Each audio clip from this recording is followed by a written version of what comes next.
Israel एक बदमस्त हाथी और खूंखार भेड़िए की तरह पागल मगर मुकम्मल होशो आवास और मंसूबाबंदी के तहत फलस्तीनियों को उनसे उनकी अर्ज़ मुक़द्दसा छीनने पर अमल पैरा है।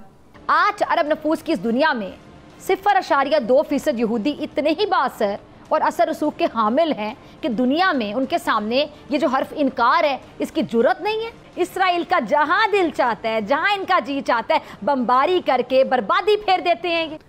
और इसके साथ साथ यमन, लेबनान और ईरान में भी जंग का दायरा वसी करते हुए अपनी दहशत की धाक बिठाने के साथ साथ मशरिक़ वुस्ता का अमन तबाह करने पर तुला हुआ है। उम्मत मुसलमा समेत दुनिया की तमाम ताकतें सिर्फ ज़बानी मुज़म्मतों को काफ़ी समझे हुए हैं। मुज़म्मती बयानात, मुज़म्मती बयानात, आगे भी चलें, आगे भी बढ़ो ना, कुछ और भी करो।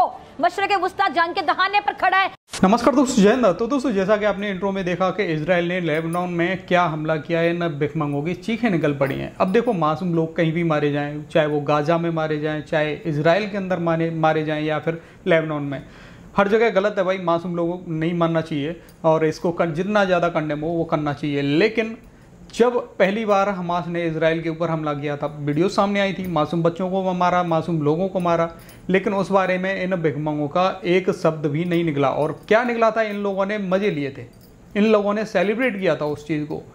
अब ये भिखमंगे तभी ना पूरी दुनिया में भीख मांगते फिर रहे हैं। ऊपर वाला देख रहा है ना इन भिखमंगों को, दो मुँहे सांपों को, तो ये लोग पूरी दुनिया में भीख मांगते फिर रहे हैं। बाकी बहुत जल्द पाकिस्तान का भी नंबर आने वाला है। पाकिस्तान को भी पता चल जाएगा, पाकिस्तान भी तो कर रहा है ना बलूचिस्तान के अंदर जो भी कर रहा है भाई, मासूम लोगों को मार रहा है, मासूम बच्चों को मार रहा है पाकिस्तान।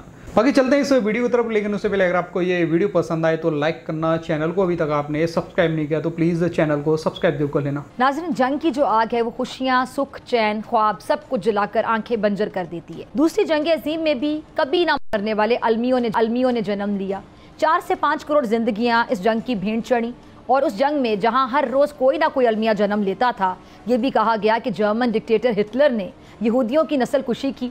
शक, शुबे या किसी किस्म के सवाल की इजाज़त दिए बगैर कहा जाता है कि दूसरी जंग अजीम में 60 लाख यहूदियों का कत्लेआम किया गया। अब इस 60 लाख के फिगर पर आप सवाल नहीं उठा सकते। दुनिया की मुहज़्ज़ब अक़वाम माइंड कर जाती हैं। ये एक ऐसा हसास मामला है कि अगर आप बदकिस्मती से किसी यूरोपियन मुल्क में होते तो ये सवाल आपको उठा भी सकता है और मुश्किलात में डाल भी सकता है। आखिर क्यों? सिर्फ इसलिए कि आप ये सवाल पूछकर यहूदियों की दिल शिकनी के मुर्तकिब हुए। आज अरब नफूस की इस दुनिया में 0.2% यहूदी इतने ही बासर और असर रसूख के हामिल हैं कि दुनिया में उनके सामने ये जो हर्फ इनकार है इसकी जुर्रत नहीं है। अब इसे क्या कहा जाए कि दूसरी जंग अज़ीम में ये जो मजलूम कौम का टाइटल लेने वाली ये कौम है, इसने पहले साजिशें करके दुनिया का जुग्राफिया तब्दील किया, उम्मत मुसलमा की पुश्त में खंजर घोंपकर फ़लस्तीन में इसराइल को आबाद किया और अब फ़लस्तीनियों का बाकायदा ये कत्लेआम कर रहे हैं, उनकी नस्ल कुशी कर रहे हैं। उम्मत मुसलमा समेत दुनिया की तमाम ताकतें सिर्फ ज़बानी मुज़म्मतों को काफ़ी समझे हुए हैं। मुज़म्मती बयानात, आगे भी चलें, ज़बानी जमा खर्च के साथ साथ सीज़ फायर की कोशिशें की जा रही, लेकिन ये जो गज़बनाक इसराइल कुछ सुनने को तैयार नहीं है। क्या स्कूल, क्या हॉस्पिटल, क्या पनाह गुज़ीनों के कैंप और क्या कौम मुत्तहिदा के इदारे इसराइल का जहां दिल चाहता है, जहां इनका जी चाहता है, बमबारी करके बर्बादी फेर देते हैं ये। और इसके पास सहाफ़ियों, रेड क्रॉस के कारकुनों समेत किसी के लिए माफ़ी नहीं है। कोई पूछने वाला नहीं है, कोई रोकने वाला नहीं है। और इस सूरत हाल में आलमी इदारे हमेशा की तरह बादस्तूर कहते आ रहे हैं कि ये जो जंग है ये जंगल की आग की तरह फैल सकती है, आगे भी बढ़ो ना, कुछ और भी करो। मशरिक़ वुस्ता जंग के दहाने पर खड़ा है, ऐसे बयानात। और अब ये होता हुआ लग भी रहा है कि जब देखें जरा लबनान से हिजबुल्लाह के रॉकेट हमलों के बाद इसराइली तैयारों ने लबनान का बाकायदा रुख कर लिया। अब इसराइली तैयारों ने, आपको पता है कि कल क्या किया, अलल सुब लबनान के जो मुख्तलिफ इलाके हैं वहाँ पे शदीद बमबारी की है। और अरब मीडिया के मुताबिक इसराइल का ये जो हमला है ये गज़ा की जंग का अब तक का सबसे बड़ा फ़ज़ाई हमला था। इसराइली हमलों से लबनान में अब तक 492 अफराद जाँ बहक और 1600 से ज़ायद ज़ख्मी हुए हैं। और इसराइल का ये कहना है कि उसने लबनान में 24 घंटों के दौरान हिजबुल्लाह के 1100 अहदाफ पर बमबारी की है। इजराइल एक बदमस्त हाथी और खूंखार भेड़िए की तरह पागल मगर मुकम्मल होशो आवास और मंसूबाबंदी के तहत फलस्तीनियों को उनसे उनकी अर्ज़ मुक़द्दसा छीनने पर अमल पैरा है। और इसके साथ साथ यमन, लेबनान और ईरान में भी जंग का दायरा वसी करते हुए अपनी दहशत की धाक बिठाने के साथ साथ मशरिक़ वुस्ता का अमन तबाह करने पर तुला हुआ है, जबकि यूएनओ और दीगर आलमी इंसानी हुकूक के इदारे सिर्फ करारदादें पास करने और फरीकैन को एक एक कदम पीछे हटने की दरख्वास्तें कर रहे हैं, एक एक कदम पीछे हटने की। लेकिन मैं पूछना चाहती हूँ, दुनिया में अमन कायम करने के ठेकेदार अक़वाम मुत्तहिदा समेत इंसानी हुकूक की आलमी तंजीमों से मैं पूछना चाहती हूँ कि क्या कौन पीछे हट जाए? अगेन लोग बात करते हैं ना कि हम पैसा कहाँ से लाएंगे। पाकिस्तान के पास अगर आज पैसों की थोड़ी कमी है तो अल्लाह ने हमें एक एटमी ताकत बनाया है। कई मुसलमान मुल्क हैं जो खौफजदा हैं, घबराए हुए हैं। नए आलमी निज़ाम में जंगें आ रही हैं, उनको अपने तहफ़्फ़ुज़ के लिए हथियार, असलहे और एटमी ताकत की ज़रूरत है।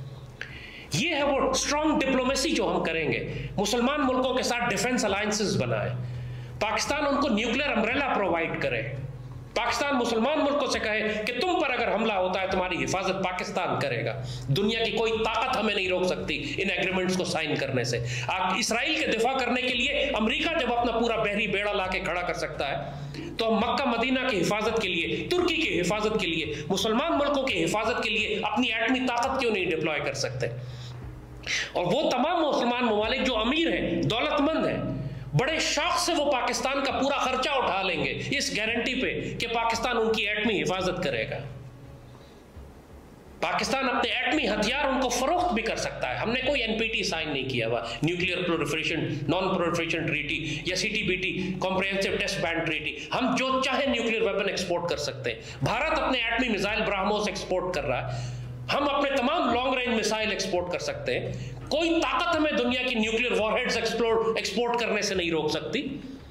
पाकिस्तान के पास जो हथियार मौजूद हैं, दुनिया की जो ताकत हमारे पास मौजूद है, हम मुसलमान मुल्कों का डिफेंसिव ब्लॉक बना के उसको लीड कर सकते हैं। खासतौर पे तुर्की तो बिल्कुल तैयार बैठा है। अगर हम तुर्की से मुआहदा करें, joint defence pact, attack on Turkey will be attack on Pakistan, attack on Pakistan will be attack on Turkey. मुआहदा तो एक हफ्ते में किया जा सकता है। तुर्क तो बिल्कुल तैयार बैठे हुए हैं।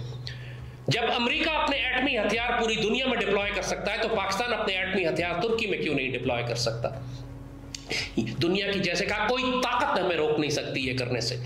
जब इस तरह पाकिस्तान अपनी स्ट्रॉन्ग डिप्लोमेसी, अपनी स्ट्रॉन्ग मिलिट्री डिप्लोमेसी डिप्लॉय करेगा, अपने मुल्क के अंदर अपने निज़ाम को बेहतर करेगा, एहतसाब करेगा, लूटी हुई दौलत निकालेगा, दहशतगर्दों को सूली चढ़ाएगा, ये सारे काम जब पाकिस्तान की डंडे वाली सरकार करनी शुरू होगी, दुनिया उसकी इज्जत भी करेगी, दुश्मन उससे खौफ भी खाएंगे और पाकिस्तान से प्यार करने वाले ऐसे हुक्मरान को सर का ताज बनाकर रखेंगे। डंडे वाली सरकार पाकिस्तान में मीडिया को भी कंट्रोल करेगी। और उसके अलावा एक बहुत अहम काम ये करना है कि पूरी पाकिस्तानी कौम को जिहाद के लिए तैयार करें। हमको दोबारा नेशनल कैडेट कोर एनसीसी वापस लानी पड़ेगी। बहुत जल्द पाकिस्तानी कौम को एक खौफनाक जंग में दाखिल होना पड़ेगा, आप चाहें या न चाहें। मशरिक और मगरिब से दोनों जानिब खतरात हमारे अंदर दाखिल हो चुके हैं। नरेंद्र मोदी गज़वा हिंद शुरू करने जा रहा है। वो अखंड भारत बनाने के लिए वो जंग शुरू करेगा जिसको हदीस शरीफ में गज़वा हिंद कहा गया है। और ये जंग सिर्फ पाक फौज ने नहीं लड़नी, पूरी पाकिस्तानी कौम ने लड़नी है। तो दोस्तों, जैसा कि आपने इस वीडियो में देखा, भाई पाकिस्तानियों का रो रो के बुरा हाल, मतलब दिखावे के लिए ये सिर्फ दिखा सकते हैं, क्योंकि खुद मुसलमानों के ऊपर ये क्या कर रहे हैं बलूचिस्तान के अंदर। बलूचिस्तान के लोग भी तो मुसलमान है ना। केपीके के अंदर क्या कर रहे हैं ये लोग, वो भी तो मुसलमान है। पीओजेके के अंदर ये भिखमंगे क्या कर रहे हैं, वो भी मुसलमान है।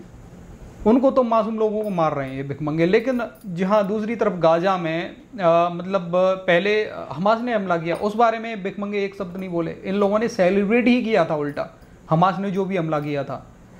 तो जो हालात हैं भाई, बहुत अच्छा है। न भिखमंगों के भीख मांगते फिर रहे हैं पूरी दुनिया में। लेकिन यहाँ पे लाल टोपी की एंट्री भाई बहुत खतरनाक है। इसकी तो ये तो बोल रहा है कि भाई जितनी भी मुस्लिम उम्मा है उसको हम मतलब सुरक्षा देंगे, एज अ मतलब न्यूक्लियर पावर है हमारे पास। तो भिखमंगो, अभी तक तुम्हारे पास में न्यूक्लियर पावर है तो घर से क्यों चिल्ला रहे हो?